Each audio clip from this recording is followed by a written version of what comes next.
What does it really take to be a good host and to create an amazing experience for listeners all over the world? Hi, I'm Melanie Benson Strick, and I'm known as America's leading authority on optimum performance, and my company is successconnections.com, and I understand that Darius is looking for the next host for Messenger Revolution. And one of the things I love more than anything else in the world is experiencing and creating really good interviews. Now, first of all, you ask the question, why would I be a good host?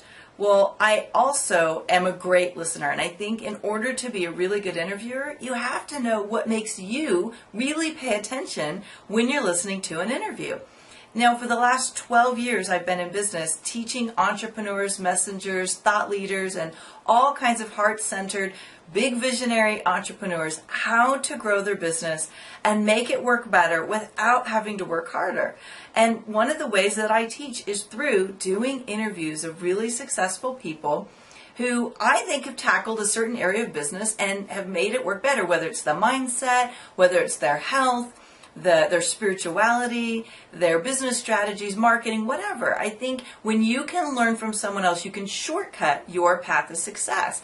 And I think that makes you a good host if you understand that people learn well when they learn through the experiences of others. But I think there's another piece to it. And I'm going to honestly say a lot of people who interview miss this. And that is, you've got to be passionate. You have to be passionate about what you're sharing with people.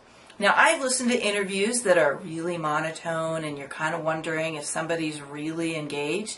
And then I've listened to fantastic interviews where you feel like there's so much life and energy and there's this back and forth synergy. And you know that even though the questions may have been pre-planned, there's so much organic synergy that interview is going to be something you're going to listen to over and over and over again. And I think that's what we want to inspire in people, not just to listen to it once, not just to sit there passively, but to get into action, to take more steps to invest, to get them to listen to it over and over and over again so that they consume and activate those principles as knowledge in their life. Now, I guess the third thing, and this kind of ties into one of your other questions, is what kind of experience have I had and why would I make a good host, is because I've been doing interviews for at least 9 years. And I've interviewed some of the top people I think, in our industry, like John Assaraf and James Malinchak, Alexandria Brown, Marsha Weeder. I've talked to people of all walks of life in my show, The New Era Success TV, and gotten them to talk about things that they might not necessarily talk about otherwise. And one of the things that I hear over and over and over again is that I bring a great interview, not just to the listeners, but create an extraordinary experience for the person being interviewed. And I think you have to know a balance of when do you need to ask a question, when do you need to dig deeper, and when do you just need to let the guest talk and really shine?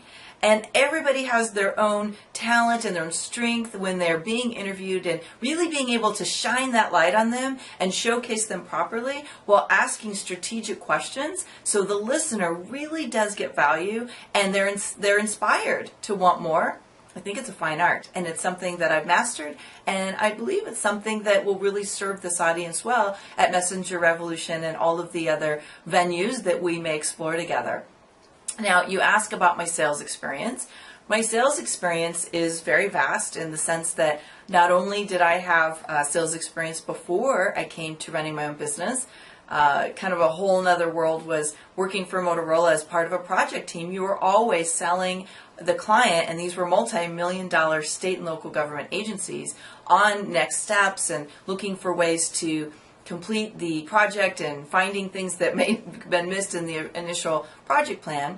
But as an entrepreneur and as a messenger and mentor to thousands and thousands of people all over the globe, I have an opportunity to not only invite them into private coaching, but to use webinars, teleclasses, and interviews to engage them in taking further steps with me. And it would be safe to say that at least 50 to 60% of my business comes from some form of webinar, some form of teleclass, or live speaking event where I have to construct a certain set of principles and value to a communication and invite people to take action. And it's something that I soar at and I thrive at, but it's also really exciting to be able to give people the right information to let them get into action and to say yes to next steps. So when I do enrollment conversations with clients, about 80% of those people say yes to working with me. When we're doing teleclasses, depending on the audience, we'll range between 20 and 50%. And really, it all has to do with how well are we connecting with that audience, and is that a good audience for us? So the last thing I think that you want to know is, what have I learned as a messenger, and why that might make me a good host for the series? Well, as a messenger, there was really two significant lessons that I got in stages. And one big thing was, just because you're passionate about your field and you're really good at whatever your craft is, it doesn't mean you're going to be successful in life or in business. And that's one of the reasons why I love teleclasses and interviews and anything that we can kind of extract from someone who might have learned something in a certain area that makes us more successful. Because when we do that and we can learn from them, now we can shortcut our path to success. And that was huge for me. I learned so much from the mentors and the guides in my life, many of which were interviews, many of which were trainings, many of which were people who just shared what they learned along the way, and it made my head and my mind focus on the right things at the right time.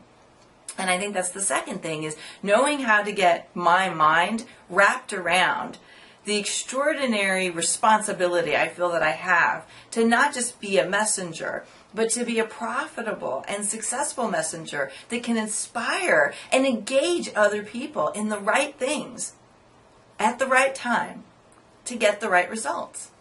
And if we know how to do that, and we can do that well, then we can empower and support others in doing the same thing.